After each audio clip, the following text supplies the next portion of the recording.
This is Hollywood's magnificent El Capitan Theater, site of the world premiere of the Walt Disney Company's latest animated film, Beauty and the Beast. Hello, I'm David Ogden Stiers, and welcome to a special journey into the world of animation, a trip that will take us behind the scenes, where we will meet Disney's skilled animators and discover the inspiration and the perspiration behind the creation of Beauty and the Beast.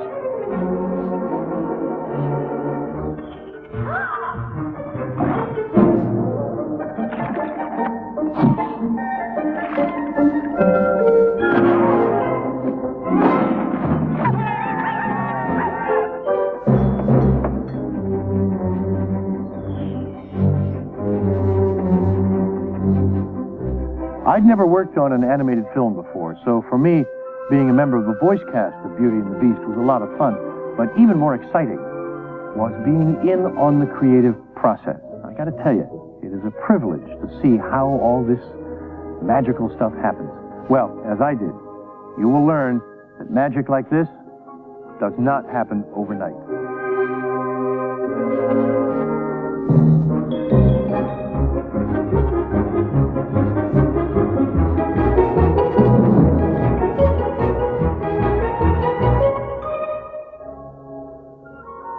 While the French fairy tale of Beauty and the Beast is only 250 years old, the mythology of the beautiful woman who falls in love with the hideous man-beast has been the subject of artists for countless centuries.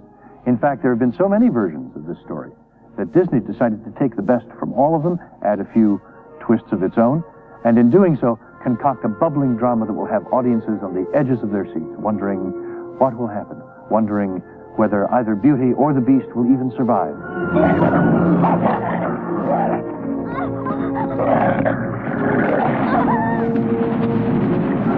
There's a lot of stories out there that really are Beauty and the Beast when you think about it. Every culture virtually around the world has a animal groom, human bride story in their culture, American Indian culture, the Orient, whatever. And so we tried to take all those and synthesize them into a story that worked for us. What are you doing here? Belle! Who's there? Who are you? The master of this castle. I've come for my father. Please, let him out. Can't you see he's sick? And he shouldn't have trespassed here. A great story. That's the first major component of a Disney classic. And the second key element is music. And with a score by Howard Ashman and Alan Menken, the team that won the Academy Award for The Little Mermaid, that bass was covered.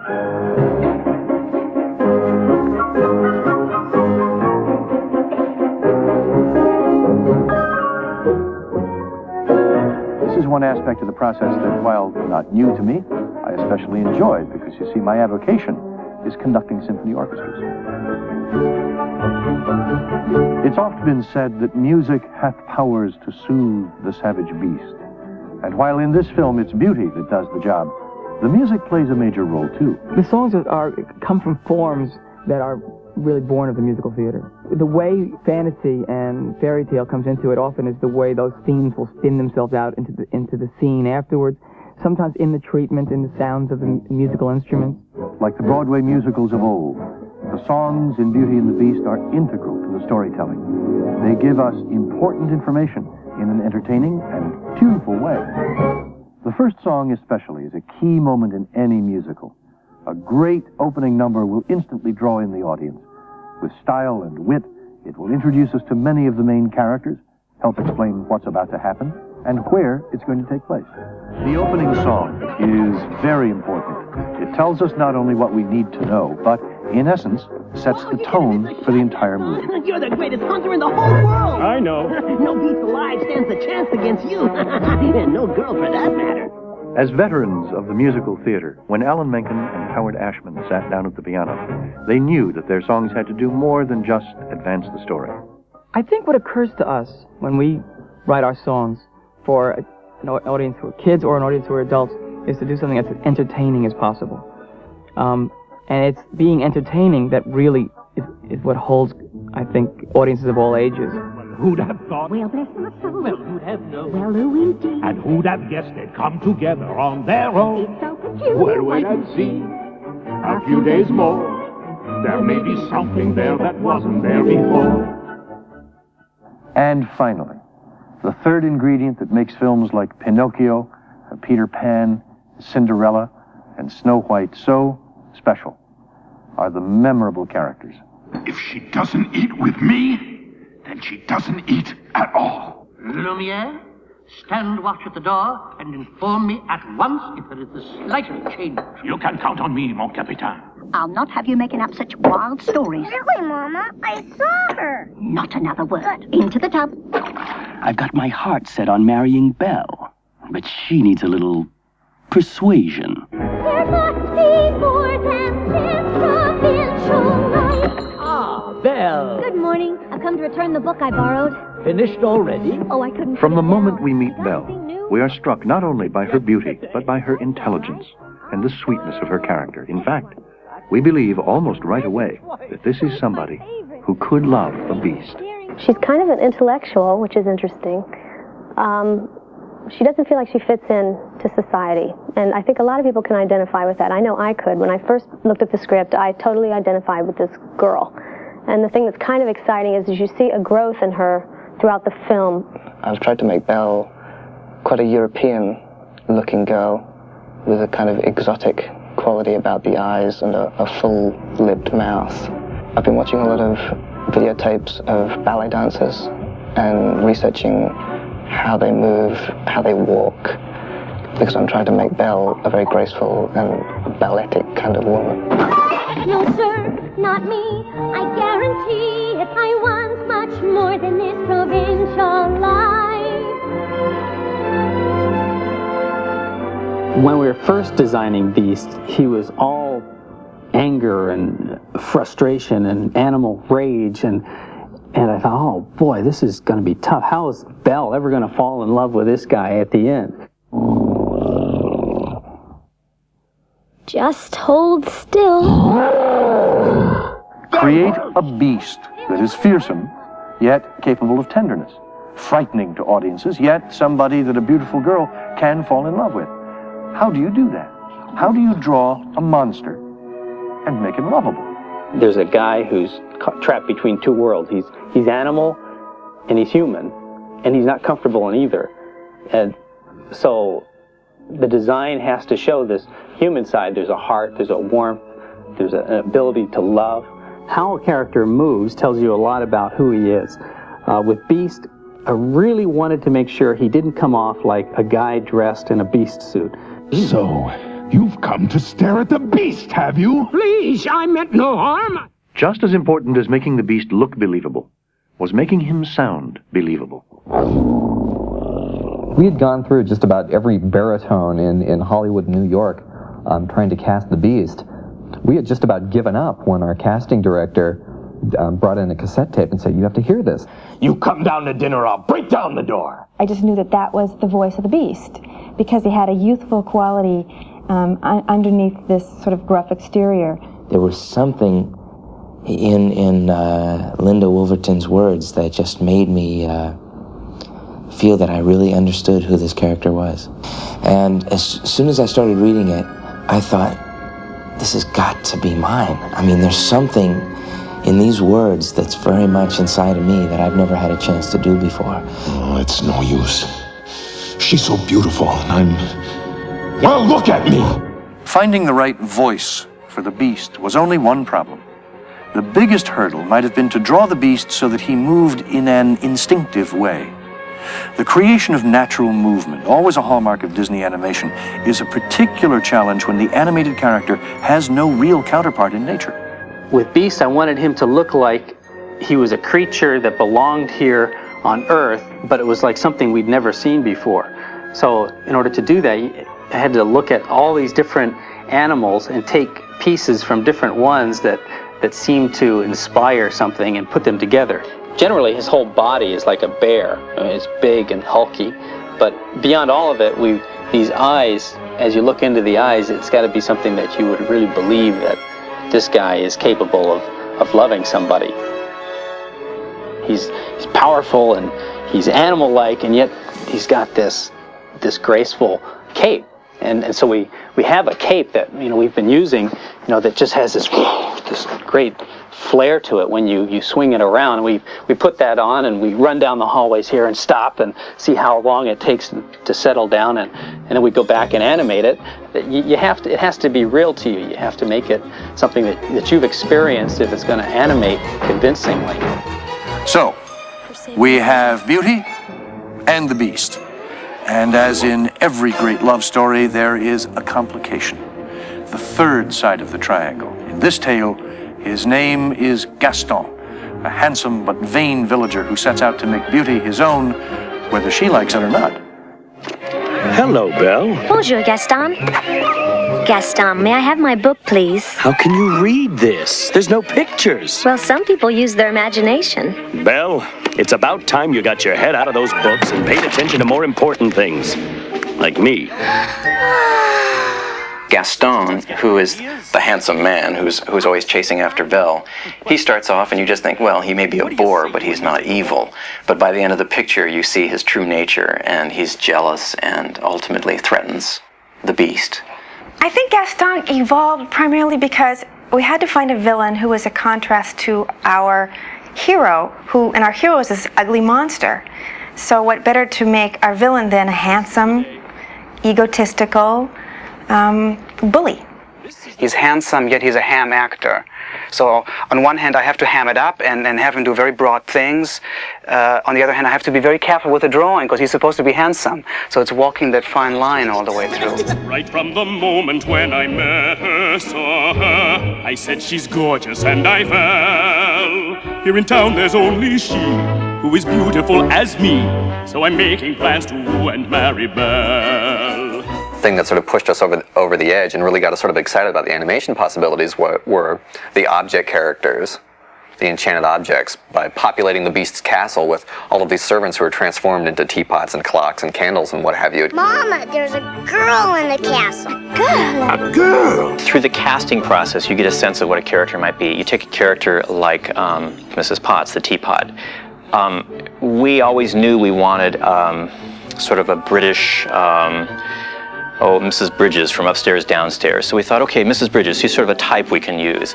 And then we did our casting, we came up with Angela Lansbury, and she came in and read for the role, and you get a real sense of, okay, Angela Lansbury is the teapot. Mrs. Potts, I thought was just exactly the little fat, comfortable lady that I had envisioned in my mind. And she's very much part of the running of the house. So she's a motherly figure, immediately a motherly figure. Cheer up, child.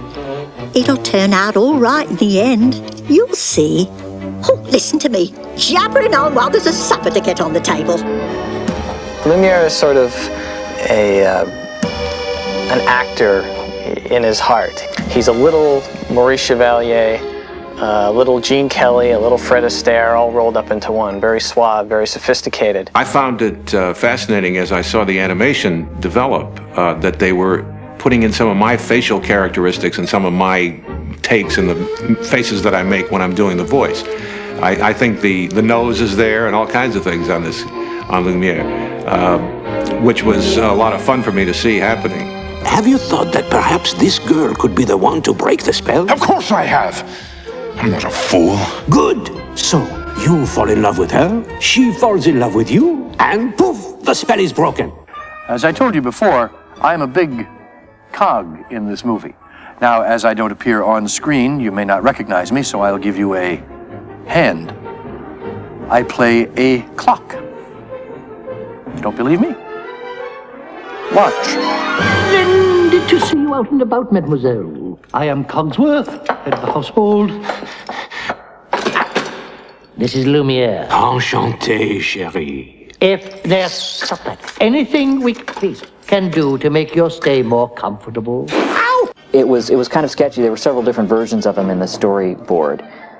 And when David Ogden Stiers got involved and started recording the voiceover, he sort of locked into this sort of John Houseman-ish characterization of this stuffed shirt, but with this frantic originality that he brought to it in all of his own. Who said anything about the castle being enchanted? It was you, wasn't it? When he read his first lines, and after we stopped laughing and picked ourselves up off the floor, we realized that this guy, first of all, is a great improviser. He gave us lines that we never dreamt of having. I want to do something for her. But what? Well, there's the usual things, flowers, chocolates. Well, that's the way it was in the script, but David added his own touch. Well, there's the usual things, flowers, chocolates, promises you don't intend to keep. The most surprising and delightful character development was a young teacup named Chip. Chip is my favorite, and Chip came out of nowhere. He didn't exist, and one day I was writing the script and I thought, it was a little joke. I just wrote about a little teacup with a chip in him, and I called him Chip. And it was really a joke, and I didn't expect it ever to stay. We all thought it was great. We sat around a story meeting and thought, that's a really great character. And you know, if we do it right, that could be kind of the kid's window into this story. My favorite moment with Chip is one of the first scenes I actually animated of him. He's on Maurice's hand, and he turns and he says, "Belle, why'd you go away? Don't you like us anymore?" That really was a very sincere reading on the part of Bradley, and it was the first scene where I really felt like Chip came to life for me. He sort of sounds like an 8-year-old, or younger sometimes. I just think about if I was like him, what would I say, and how would I say it? I didn't see anything. Come along, Chip. There's chores to be done in the kitchen. But what are they talking about? What's going on? It's a collaborative process. Storyboard sketches are turned into animators' rough drawings. Then, cleanup artists transform these sketches into pristine final form. The effects animators add shadows, smoke, and other natural elements. And the background painters add the setting. Finally, the cells are painted, and the scene comes to life. Will you come down to dinner? No. And from my perspective, the characters went through a similar evolution. From the imaginations of animators into the voices of actors like me, and then back to the animators. It is definitely unique. We started off with the design of Belle's dress, which is, you know, all in sort of shiny gold. The light plays across her dress and moves with her, and it does give a really nice feeling of light. And then the beast we put in sort of a royal blue and with gold trim, and then very dark black pants. Just a little change. The great romantic moment of the film. One of the most sophisticated and complicated scenes in Disney's legendary animated history. It's the ballroom sequence, which takes place in the Beast's castle. I wanted the audience to just kind of get lost in it, you know, to take you into this place and take you where you haven't been before, you know, in animation terms anyway. To do something that we haven't done before, to kind of sweep you around. And it's something that you can do a little easier in live action, you know, where you can sweep the camera around and you can move with the characters and around and through the characters. And that's something that's more difficult to do in animation because we're pretty much locked with limited to flat pieces of artwork. And so the more we started developing the sequence with our storyboard artists, the more we started to think it would be really great if we could generate this ballroom in the computer.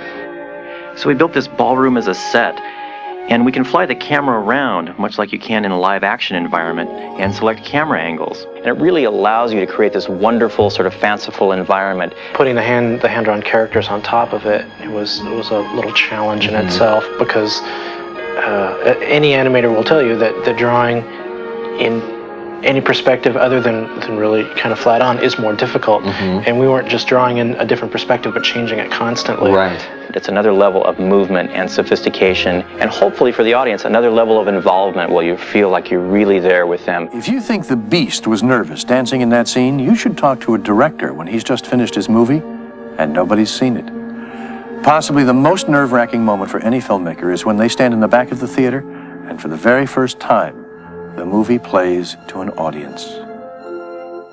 In the case of Beauty and the Beast, the stakes were particularly high because for the first time in Disney's history, they let outsiders, including New York film critics, see their new film when it was only 70% complete. Say something to her. We were scared green. Oh yeah, we were very nervous. I mean, this audience was going to see a film that was going to be half finished in beautiful color and half in stories in various stages of a process. Some story sketches, some rough animation, some cleaned up animation with effects. So it was wonderful to see people relating to these animated characters and losing themselves in characters that are just, you know, lines on paper and paint, and relating to them as though they were flesh and blood, and that was, you know, really overwhelming. The old schoolyard gag has it, beauty is only skin deep, but ugliness goes right to the bone. Well, the message of Beauty and the Beast belies that old gag. This wonderful fairy tale affirms everyone's dream that someday we'll meet a person who will love us, not for how we look, but for what is inside of us. The beauty within, not without. That is what Beauty and the Beast is all about. Belle? Are you happy here with me? Yes. Well, I hope you've enjoyed your glimpse behind the scenes and that it will help enhance your appreciation of the film. I would love to show you more, but as Cogsworth the clock might say, oh, time's up. I'm David Ogden Stiers. Thank you.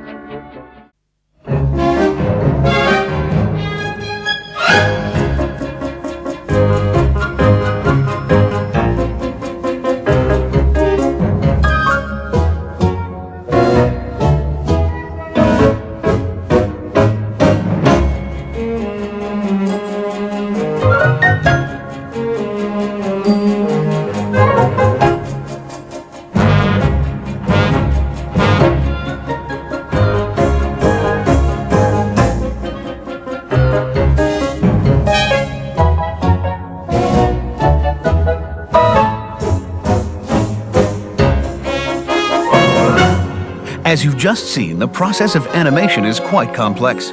Now let's go behind the scenes for a rare glimpse into the art of animated filmmaking.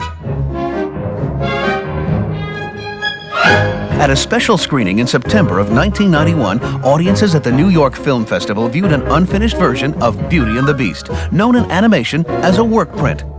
This partially completed film contained all the basic elements of sight and sound that would eventually come together in the finished picture.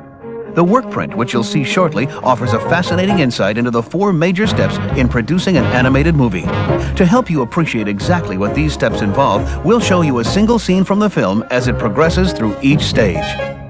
After the script for the film is written, the entire movie is broken down into major and minor scenes. Each scene is then visualized or storyboarded, much like the panels in a comic book. The storyboard illustrations are then arranged in sequence. This lets the director and animators see how the film's characters, actions, and settings relate to and play against each other.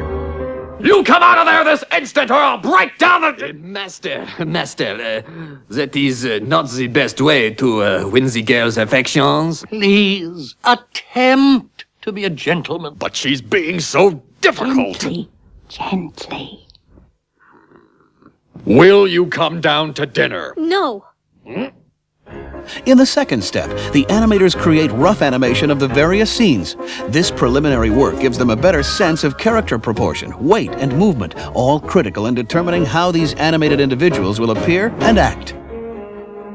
You'll come out or I'll break down the door! Master, I could be wrong, but that may not be the best way to win the girl's affections. Please, attempt to be a gentleman. But she is being so difficult. Gently, gently. Will you come down to dinner? No. The third step, called cleanup, refines the rough animation until there's just one clean, continuous line for each character. Shadows are also added now, providing the illusion of mass and dimension. You'll come out or I'll break down the door! Master, I could be wrong, but that may not be the best way to win the girl's affections. Please, attempt to be a gentleman. But she is being so difficult. Gently, gently. Will you come down to dinner? No. In the fourth step, the scene is brought fully to life with the addition of color. From character appearance to costuming to background settings, color plays a powerful role in determining the overall emotional impact of the scene. You'll come out or I'll break down the door! Master, I could be wrong, but that may not be the best way to win the girl's affections. Please, attempt to be a gentleman. But she is being so difficult. Gently, gently. Will you come down to dinner? No. The New York Film Festival work print of Beauty and the Beast you're about to see is a patchwork quilt of these 4 steps. Even in its unfinished state, however, the film represents nearly 4 years of work by over 600 Disney artists. It also represents a unique opportunity to see into the creative process at the heart of animation.